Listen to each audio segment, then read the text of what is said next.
আমাদের বাসায় কিন্তু আজকে ২ মাস যাবত হয়েছে আমি রান্নাঘরটা পরিষ্কার করতে পারি না। আর আম্মা কিন্তু সকাল সকাল নাস্তা বানিয়ে নিচ্ছে। তারপরে কিভাবে আমি রান্নাঘর পরিষ্কার করে নেই, মানে পুরাটুকু রান্নাঘর আমি পরিষ্কার করব, সেটা আপনাদের সাথে শেয়ার করব। আপনারা দেখতে থাকেন। আর আমার চুলাটাও কিন্তু চেঞ্জ করব।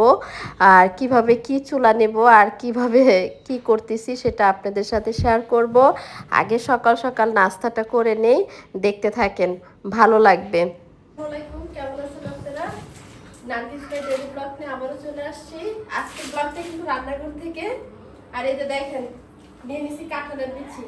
এইগুলো যদি আমরা ভালো করে না শুকাই তাহলে কিন্তু এগুলো খাওয়া যাবে না, কারণ এগুলোর ভিতরে একদম কালো হয়ে যাবে।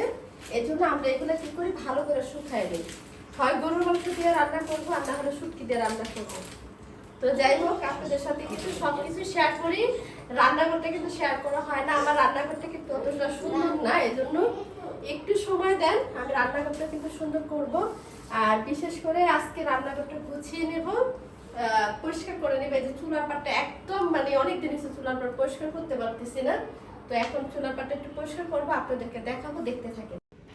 আপনারা কিন্তু অবাক হয়ে যাবেন আমার চুলা দেখে। এই যে দেখেন চুলার অবস্থা, দেখেন চুলা কিন্তু পাল্টাবো পাল্টাবো বলি পাল্টাইতে পারতেছি না সময়ের অভাবে।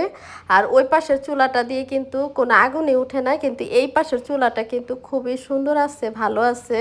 মানে এটা দিয়ে এখনও রান্না করে খাচ্ছি।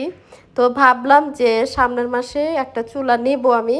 তো একটু কষ্ট করে চলি কয়েকটা দিন। আসলে সংসার বলতেই এটা বাবার বাড়ির সংসার বলেন আর হাজবেন্ডের বাড়ির সংসার বলেন, আমরা মেয়ে মানুষ, আমরা চেষ্টা করি একটু সঞ্চয় করার জন্য। আপনাদের ভাইয়া কিন্তু আজকে 6 মাস ধরে বলতেছে একটা চুলা নাও, একটা চুলা নাও, আমি কিন্তু নিচ্ছি না। আমি কি চলতেছে, তো দেখি না কি হয়, দেখি না কি হয়। তো এখন আর পারতেছি না, নিজের কাছে ভয় লাগতেছে যেতে আমার বাসায় সিলিন্ডারে রান্না করা হয়। এই যে দেখেন সিলিন্ডারের লাইন, মানে আমি যেতে লিফটের আটে থাকি, তো একদম নিচতলায় রাখতে হয় সিলিন্ডার। তো আমি চুলাটা খুব সুন্দর করে পরিষ্কার করে নিলাম, একটু নিরাপত্তার জন্য ওখানে রাখা, আর কিছুই না।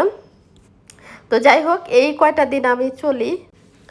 তারপরে চুলা একটা কিনে নিয়ে আসবো, যে চুলার ভিতরে সিলিন্ডারও রান্না করা যায় আবার গ্যাসেও রান্না করা যায়, সেই চুলাটাই আমি নিব। তো কোনো রকম রান্নাঘরটা একটু পরিপাটি করব, এই আর কি। তো যাই হোক, আপনাদেরকে দেখালাম আমার রান্নাঘরটা একটু পরিষ্কার করে নিছি। আর আজকে একটু ভালো মন্দ রান্না করব। আর কি কি রান্না করব সাথে থাকেন, বলেই দিই গরুর মাংস রান্না করব দুপুরের জন্য। আর এই যে কাঁঠালের বিচি আমি কিন্তু বারান্দাতে রেখে দিয়েছি। এই কাঁঠালের বিচি যত রস টানবে তত কিন্তু খাইতে মজা লাগবে। আর আমি কিন্তু কাঁঠালের বিচি একটু শুকায় নিই, শুকায় নিলে ভিতরে কালো হয় না। আর এই যে দেখেন বারান্দাতে আর দরজার সামনে দিছি তিল। আর এটা কি দেখেন সুজি, মানে বারান্দার থেকে ঘরে রোদ দিছি, কেন দিছি জানেন? এখানে রোদটা পড়তেছিল তার জন্য। তিলের পিঠা বানাবো। আর এটা হচ্ছে যে সুজি, এই যে। তো এগুলো একটু রোদে দিয়ে রাখলে ভালো হয়। আর এদিক দিয়ে আদা ছুলাই নিচ্ছি, যেতে একটু আদা কম ছিল, তো একটু ব্লান্ডার করে নেব। আর এই যে দেখেন জায়গায় জায়গায় শুধু কাঁঠালের বিচি, যেতে কাঁঠাল খাই বেশি, এই জন্য কাঁঠালের বিচি থাকেও বেশি। এখানে মিষ্টি আলু সিদ্ধ করে নিয়েছিল আম্মা খাওয়ার জন্য, তো আম্মা খাইছে আর এই কটা রয়েছে। আর আমি আম্মাকে বলছি একটু ইয়া নিয়ে এসো, পালং শাক বা কলমি শাক। আম্মা পালং শাক পায় নাই, কলমি শাক নিয়ে আসছে। এক মুঠা শাক আনছে, বলতেছে তুমি খাইবা খাও। আমাদের বাসায় কলমি শাকটা কেউ খাইতে চায় না, আমি একটু আধটু খাই। তারপরে এখানে দাঁড়ায় দাঁড়ায় মিষ্টি আলু খাইতেছিলাম। আর এদিক দিয়ে কি করছে, বাজার থেকে আসছে আম্মা, দেখেন কতগুলা মাংস নিয়ে আসছে। এখানে 3 কেজি মাংস আনছে।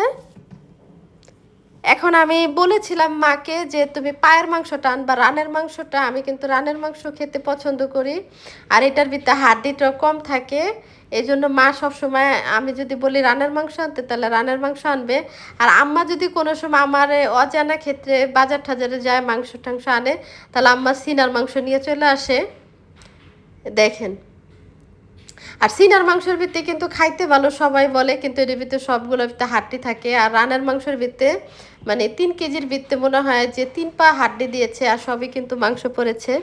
এটা কিন্তু বুঝে আনতে হয়। আমার কাছে মাংস মানে পায়েরটাই খুব ভালো লাগে। দেখেন কতগুলো মাংস। এখন কিন্তু আমি এটা ছোট ছোট করে পিস করে নেব, যাতে পরিমাণ মতো। এই যে আমার কাছে কিন্তু অনেকই ভালো লাগতেছিল। তো যাই হোক, আপনাদের সাথে আর একটা কথা বলতে মনে নাই, আমাদের এখানে কিন্তু দেখেন রাস্তার কাজ চলতেছে, বাসা থেকে কিন্তু বের হওয়াই যায় না, এত সমস্যা হচ্ছে। বৃষ্টি হইলে মনে করেন আঁঠু পানি হয়ে যায় এই জায়গায়।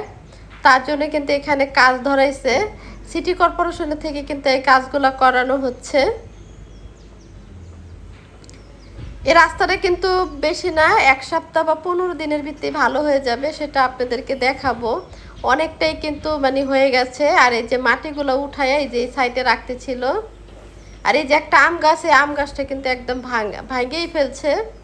মানে সুন্দর সুন্দর আম হইতো, কিন্তু দেখেন রাস্তার কাজের জন্য এত সুন্দর একটা আম গাছ সেটা নষ্ট হয়ে গেল। তো যাই হোক, আপনারা ভালো থাকবেন।